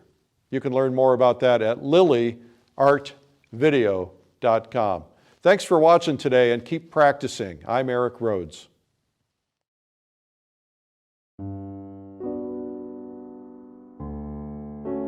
John Singer Sargent, a great master painter whose name is synonymous with stylish portraiture and elegant figures in various environments.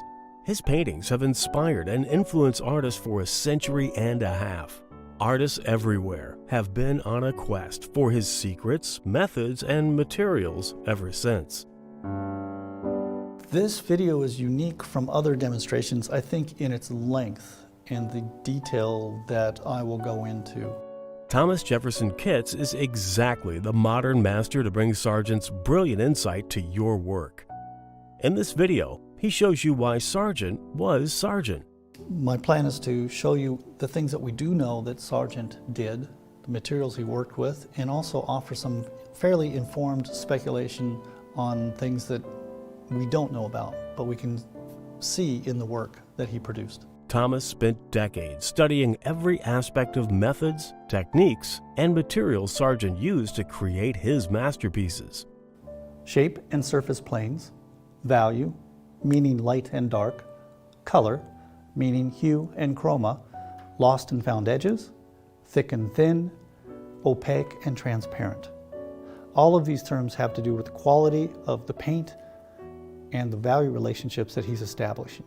You'll find out what exciting paint colors Sargent used, how his canvases were prepared, and his preferences for brush types and sizes. He lived at a special time in art history when the Impressionists were clashing with the academics. He borrowed the spontaneity of the Impressionists, but never abandoned the disciplines of good drawing, although mostly with energetic, direct brush painting. And you have to be brave. You really have to be brave about this. You can't just sort of sneak up if you want the strokes to convey a sort of, convey a sense of activity and action. With this video, Sargent Techniques of a Master, you can clearly benefit from both the mastery of John Singer Sargent and the modern master Thomas Jefferson Kitts. Get ready to be enlightened. Available on DVD or digital, to view on your computer, tablet, or smartphone. Order your copy today.